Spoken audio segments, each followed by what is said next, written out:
All right, so for our last regular project this semester, we're going to be turning to the natural world and thinking about ways that we can observe natural systems, animals, plants, terrain, weather, anything from the natural world, and try to recreate it in some way in code.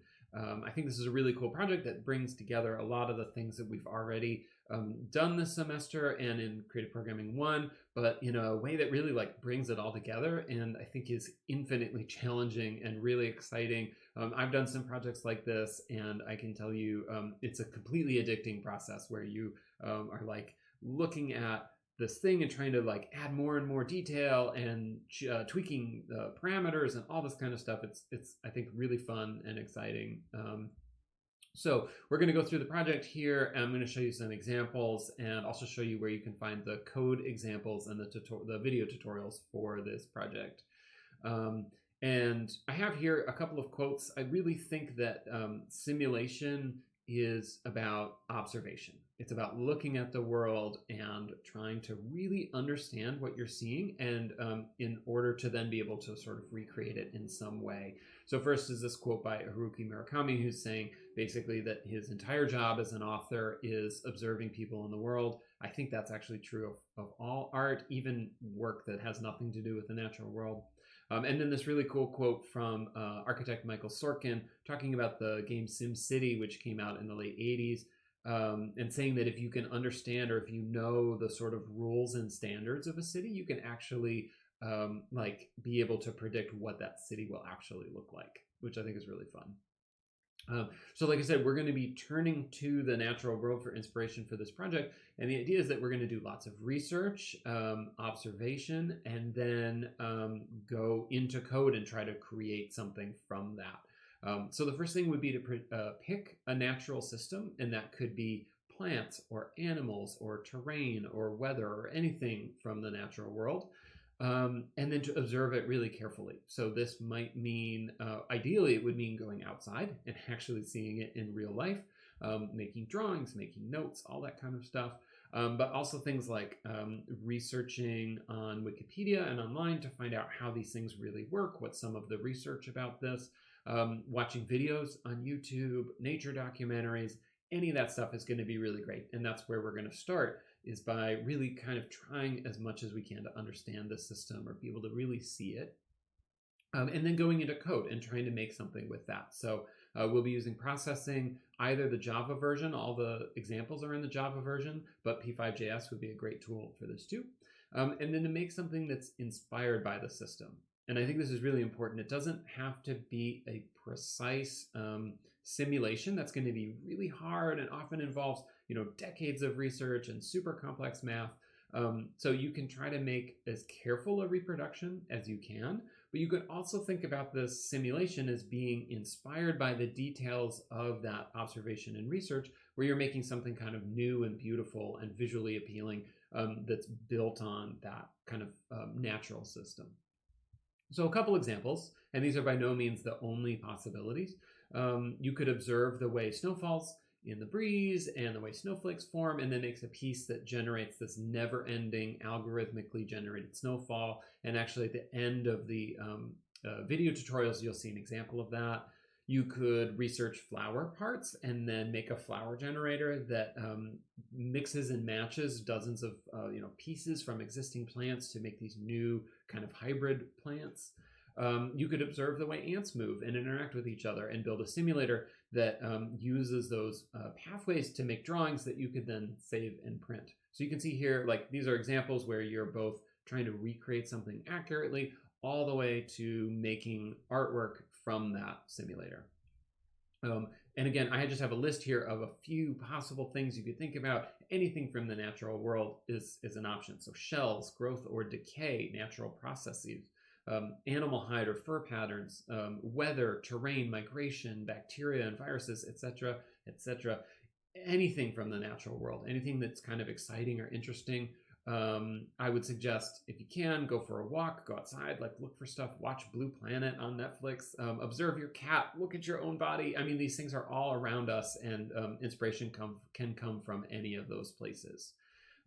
So the goal is as much tiny detail as possible. But like I said, the goal is not to create a full-on, perfectly mathematically accurate simulation. That requires a ton of knowledge of the domain that you're simulating, and probably really, really complex math and years of work. The actual definition of a simulation is an approximate imitation. And I think that's a really important thing to embrace here. This does not need to be a perfect version of the thing, but it should be a mixture of careful research, meticulous observation, and then creative making after that process to make something new and exciting. And I'm going to show you a bunch of examples, but this first one up here is really, I think, kind of awesome because it's both technically influential and visually amazing. This is from Craig Reynolds Boyd's paper. It's a flocking simulation also from the late 80s, where he's able with some simple rules to mimic this complex flocking behavior of birds. And these images are amazing. They're like so 80s and so great. I really love these.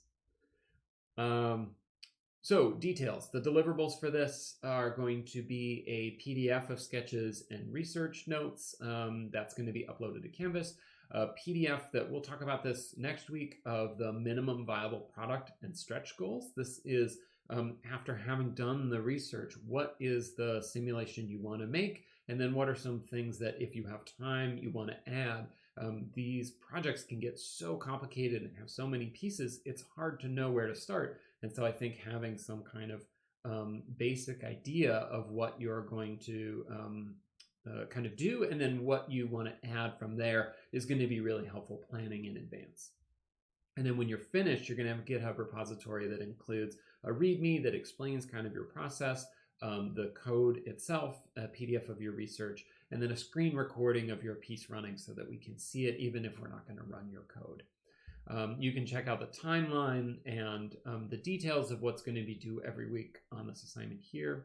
Code examples. So these are posted to this GitHub repository, so you can, just like usual, find these here. And I'll be adding some other ones as well as time goes on, so keep checking back.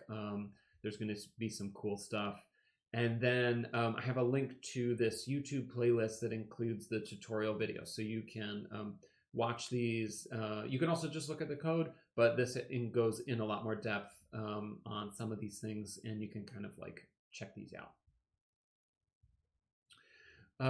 So I have at the bottom here a bunch of resources and then some projects, some examples to get you inspired. So I'd like to go through those and let you kind of see. The first is this really cool, and it's also on GitHub, is this list from Jason Webb of Morphogenesis Resources. So this is a list of code examples, algorithms, technical ideas about simulating natural systems.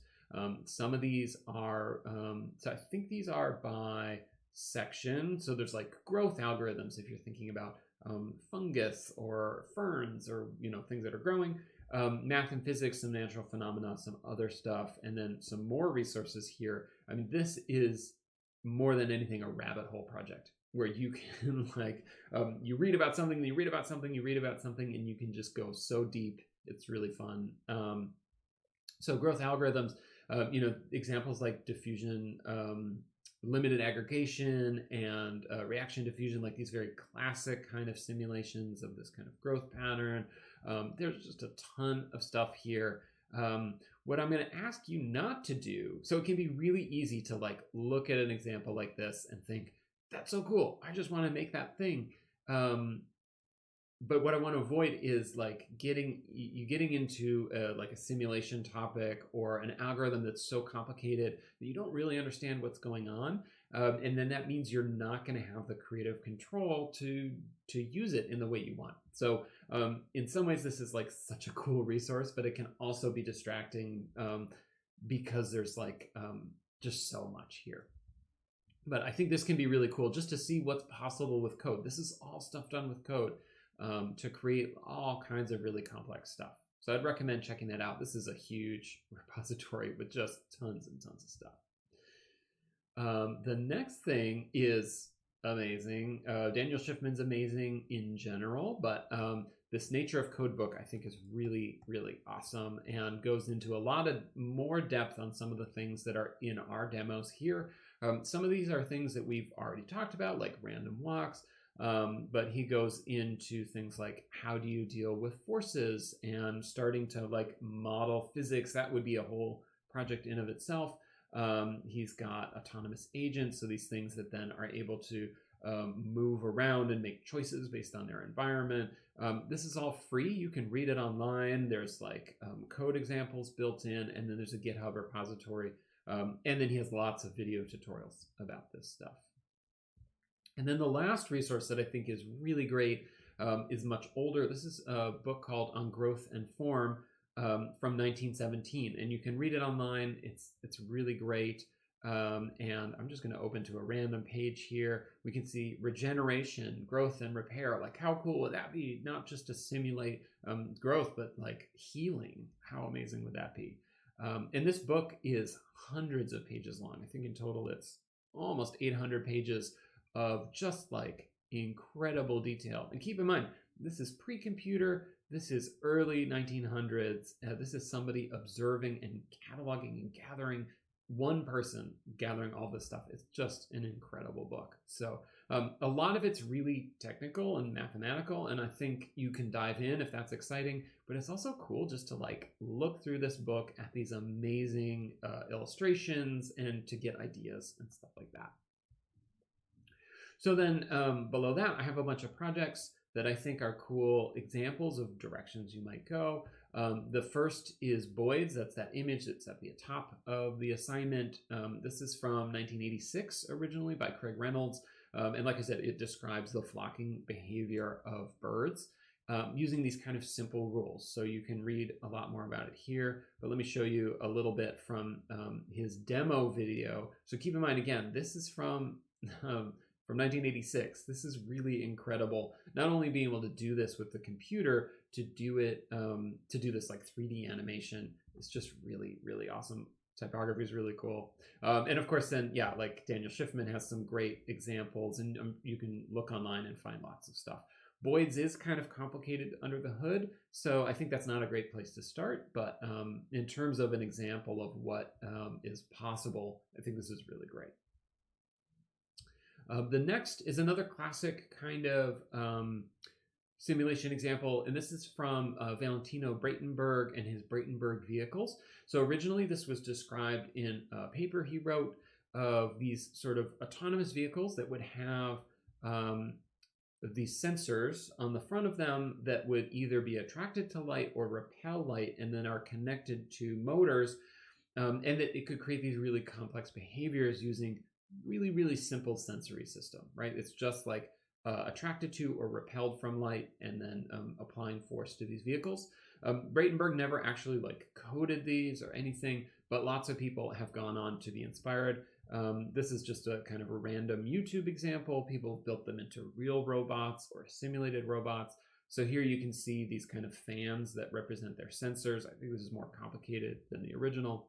But they're either attracted to these lights on the screen or repelled from them, and they make these, it's like really complex behavior. It's really cool.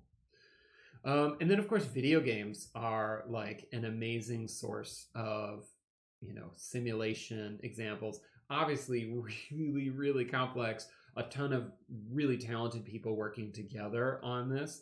But this is the game No Man's Sky, which came out in 2014, where you are a space explorer and you can go to all these different planets that are all, I think they say in the game that it's an unlimited number of planets because they're all generated in code. So they have rules that then the terrain and the plants and the animals and all these things are generated.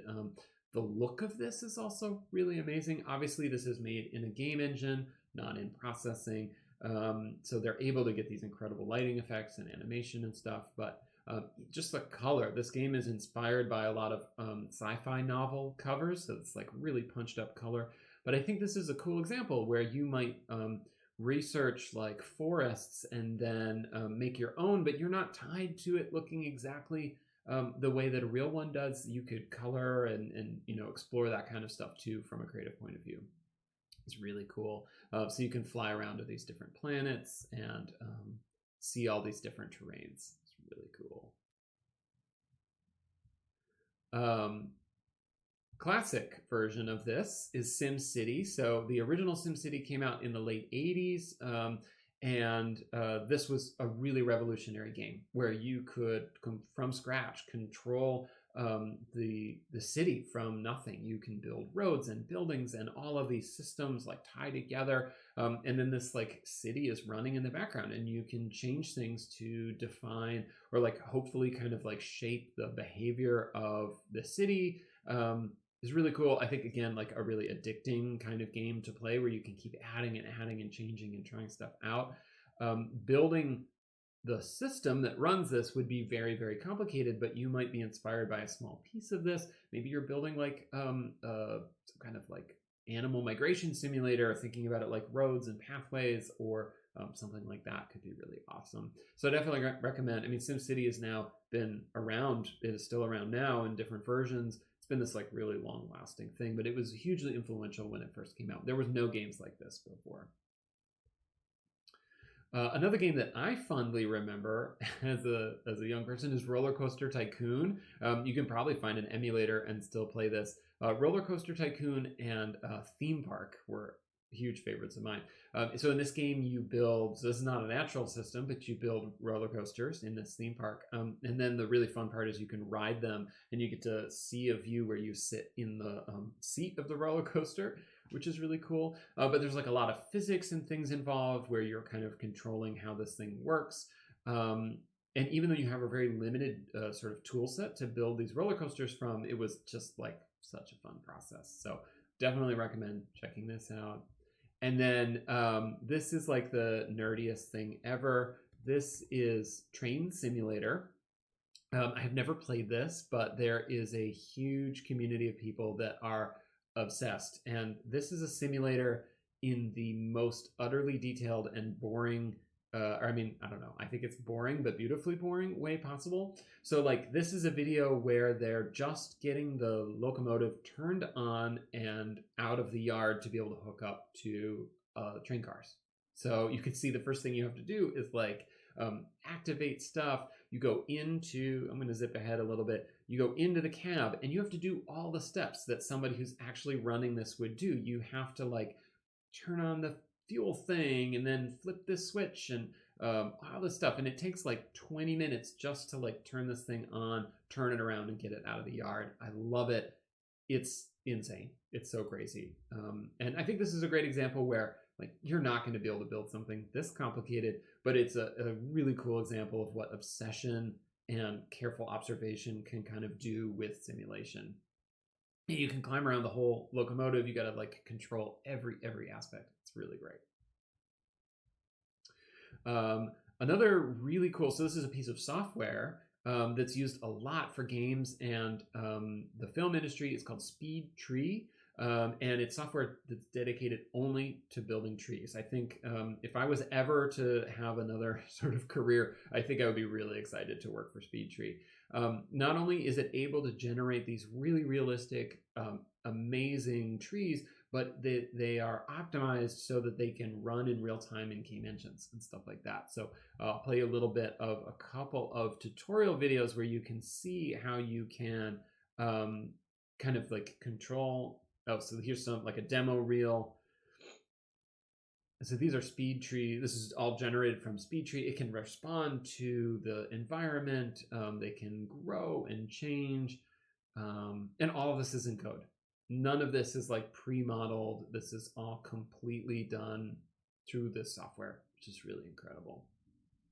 And this comes from, I'm sure, tons and tons of like research and conversations with botanists and arborists and all these kind of people. It's really amazing. And then here's an example of sort of world building with SpeedTree. So putting it in this environment, you're growing all these trees. They're not all the same. They have randomized parameters, and randomness is going to be super helpful in this project where you're, like creating a range of possible values and then creating many instances of a thing that are all slightly different. And I think this is just a really cool example of that. So you can apply rules where, like, if the terrain is too steep, the tree doesn't grow, or all kinds of stuff. Really awesome.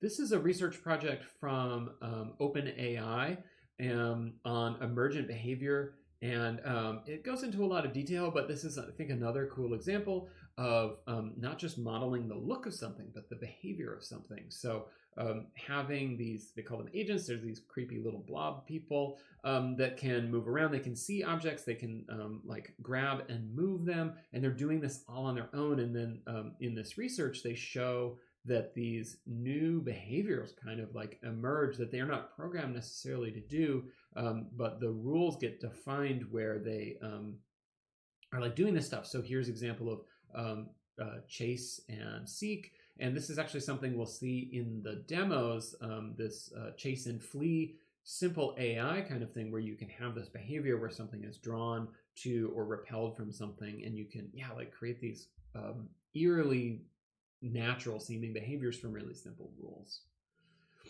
Similarly, Proc Jam is a really cool game jam that's run every year. Proc Jam, it stands for Procedural Generation Jam. So these are games that are not built in the traditional sense, but are built from rules and recipes and patterns. It's really, really cool. And they include on their website, this is where I would encourage you to look, these great tutorials on procedural generation, talks by people who are doing it, and then examples, so you can check out them. And so here's some of these tutorials. You can see here there's some really, really cool stuff like map generation, music generation, all that kind of stuff. It's really great. And then just a couple of artist projects. This is a Twitter bot called Moth Generator from Everest Pipkin. This, I think you can tweet to it and it will make a moth for you. And so it's generating, this is running in processing. It's generating these like wing patterns and then giving it a scientific name. So you could spend a lot of time like researching moths and the different parts of the moth body, and then building rules that would generate these sort of randomly or within a set of rules, and then like generate images like this. And it's really fun because it's, you know, interactive. You can actually like request this moth and it gets generated for you. And then I hesitate to even show this because this is such a crazy, incredible project. This is Uncharted Atlas. It's another bot by Martin O'Leary that generates these landscapes. I think this is a great example. So this is completely generated in code. There's a set of rules. It generates landforms. It generates water, which then manipulates those landforms. It generates mountains and other terrain, and it gives then place names using a language that it creates kind of also procedurally, also from code. And it's naming these places and then generating this map, which gets uploaded to Twitter. This is an incredibly complex project. It's so cool. And Martin actually has these like really great articles that he's written on the process. So he talks about the inspiration, and he even has, this is so amazing, these interactive examples where you can, I think this is P5JS, he shows all the steps. So it generates these random points, and then it spaces them out, and then it uses Voronoi, which is this algorithm for kind of like dividing space, and from there then it you know, adds like terrain things and all this stuff, and it starts to slowly form this landscape erosion. Now Martin, if I'm remembering correctly, it was originally, or he works as a glacier scientist, so he obviously has that huge domain knowledge to draw upon to be able to do this. So I would say anything that you already know a lot about, that's a great place to start if you're excited and you have knowledge about something. But if you don't feel like this is the level of what you need to create. This is the result of someone with a huge amount of experience and knowledge. I think he has a PhD in this. So, you know, don't feel like this is where you need to get to, but looking and really observing the world and seeing what you can, you know, what you get excited about, and then trying to go into code and think about ways of creating something from that. That's really the idea here. So I would just reiterate, this really does not need to be a perfect version of the real life thing in code. But I do want you to think about trying to put as many little details and really like tweaking this as possible, and using the research that you do to kind of inform the design of what I think is going to be some really, really awesome thing.